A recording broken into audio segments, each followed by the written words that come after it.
Over the past 72 hours, French President Emmanuel Macron has held 2 summits of the heads of state of the European Union in Paris, in order to develop an effective plan to counter Russia and the United States. However, all these summits failed miserably. European countries not only failed to devise an effective counteraction plan against Vladimir Putin and Donald Trump, but they also started to show noticeable anxiety. According to insiders in Paris, the heat of passion was so high during this summit that European leaders even quarreled among themselves over Britain's proposal to send NATO troops to Ukraine. It is reported that Spain, Poland, Germany, and Italy reacted very negatively to Britain's call to send troops to Ukraine.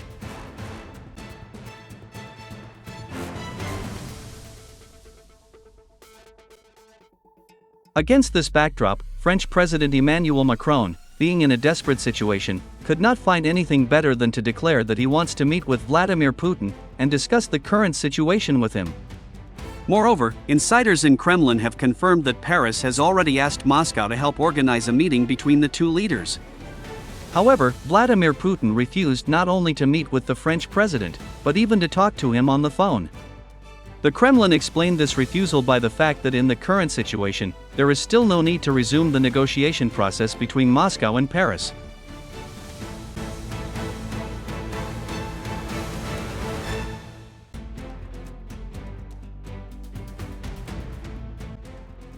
Well, my dear truth seekers, it seems that the French president is either too naive or a complete idiot, since he believes that after all his anti-Russian statements and deliberate sabotage of the implementation of the Minsk agreements, Vladimir Putin will agree to meet with him and talk.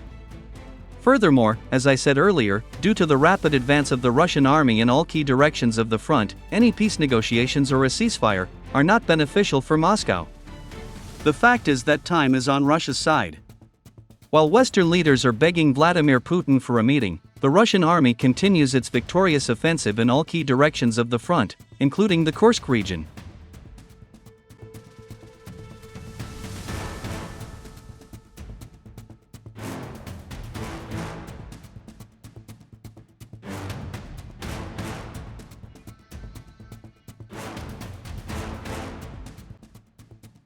By the way, in the last 24 hours, the Russian army has liberated several more strategically important settlements.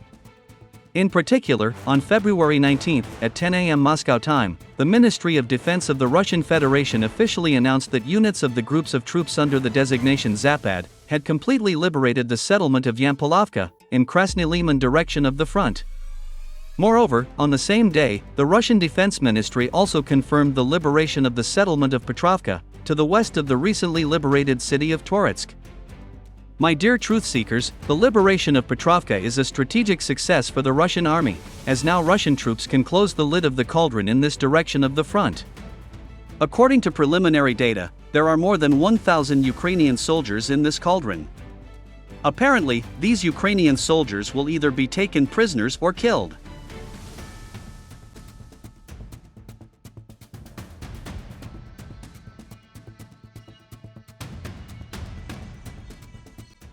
In Kurskovo direction of the front, Russian troops finally liberated the settlement of Ulikli.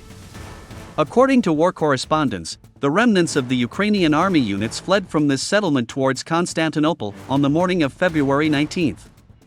Thus, the Russian army finally finished off the so-called Kurskovo cauldron, along with thousands of Ukrainian nationalists.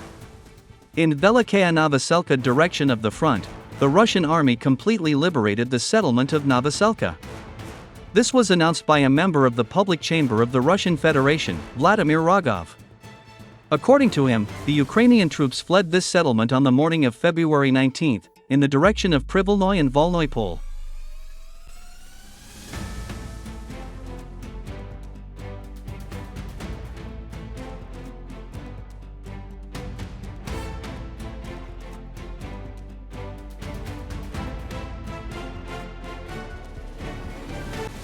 In the Kursk direction of the front, the Russian Defense Ministry officially confirmed the liberation of the settlement of Sverdlikovo. According to the Russian military department, the liberation of Sverdlikovo allowed Russian troops to take control of the main highway, leading to Sudza. Russian troops have also made significant gains in the Kurilovka area.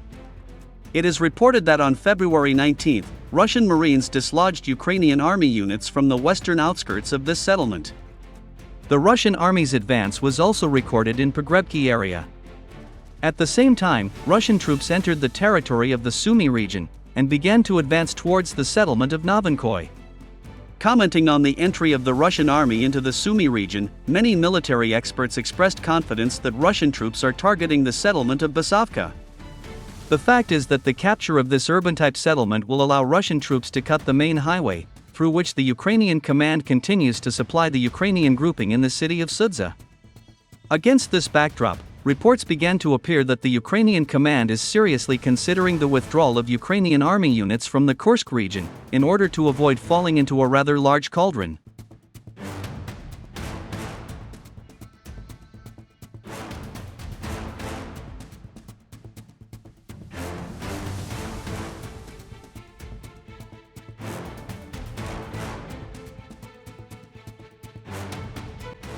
Meanwhile, on February 19, Ukrainian partisans helped the Russian military disrupt the rotation of the Ukrainian army and NATO forces in the Zaporizhia direction of the front.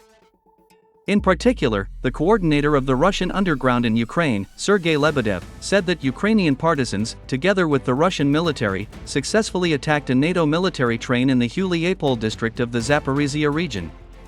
It is reported that on the night of February 19, Ukrainian partisans destroyed the main relay station, which ensured the operation of one of the railroad halls. As a result of this sabotage, a section of the railway in the Huliapol district of the Zaporizhia region was completely de-energized.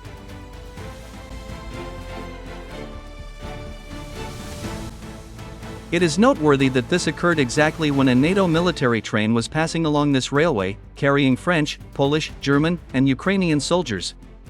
It is reported that they were fighters of the so-called French Legion. As a result, due to the power outage on this section of the railway, this military train was forced to stop moving.